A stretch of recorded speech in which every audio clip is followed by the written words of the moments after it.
Uhlmann reporting for Katie Chats here at Hotdocs in downtown Toronto with documentary filmmaker Andrew Moir. How does it feel to have your film Just As I Remember here at Hotdocs? It's so exciting. I love this festival. I had a film in Hotdocs a couple years ago, and I just love it here. The audiences are so nice and so interested in conversation, and all the filmmakers are just so friendly, and it's a nice little community. For those who have not seen the film yet, what is the synopsis of the film? The film is about a man named Brad raising his 3 kids while living with a disease called ALS.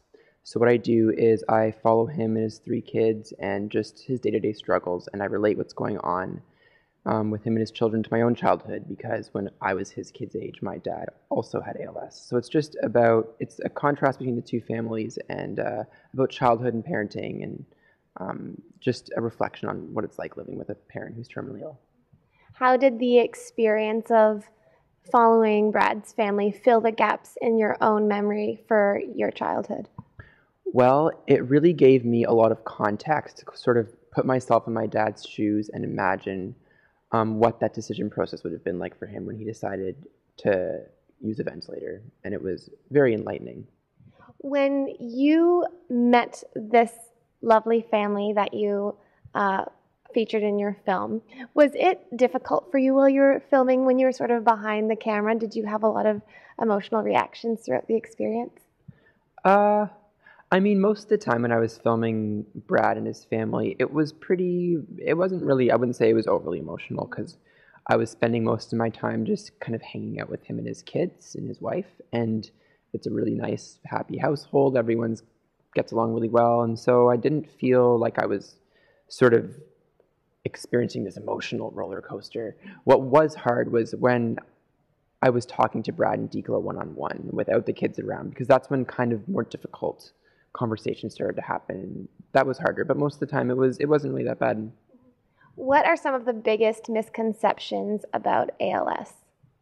Well, I wouldn't go so far as to say it's a misconception, but a lot of people aren't aware that people living with ALS have an option when it comes to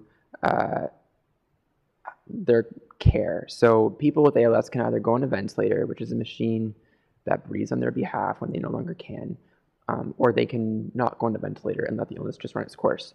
Most people don't go on the ventilator, so they usually die within 2 to 5 years of their diagnosis. But there are people who go on the ventilator, so people like my dad choose to go on a ventilator, and it can prolong your life indefinitely.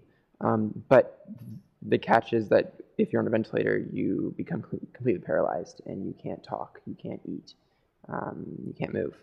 And so it's tough. It's a very difficult decision for a lot of people. What did the family think of the film? The family loved the film.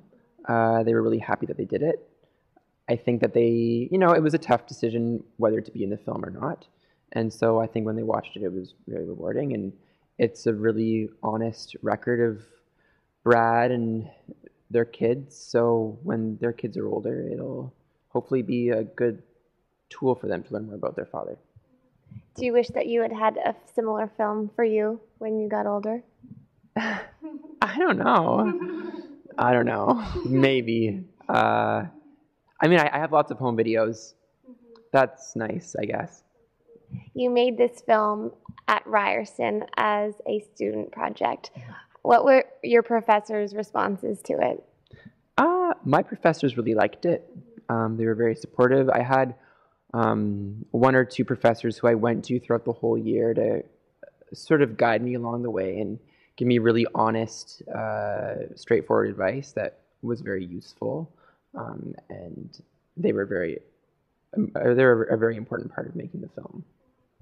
And what advice would you give to someone who has a family member with ALS?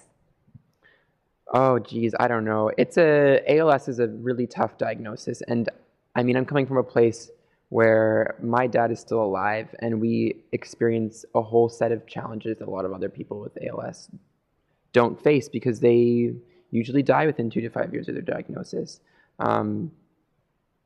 So I would just suggest to try and take every day as it comes. Try not to dwell on what's happening to you like every step of the progression of the illness, because it's just going to get you really discouraged. And what types of projects do you hope to develop in the future? Well, I'm really interested in making films that are really personal. All the films that I've made are about family members or people who I already know, and I really like just doing that. So my next film that I have in mind is about my uncle. The one after that maybe will be about ALS as well. I don't know. And where is the best place to find out more information on Just As I Remember and your other projects online?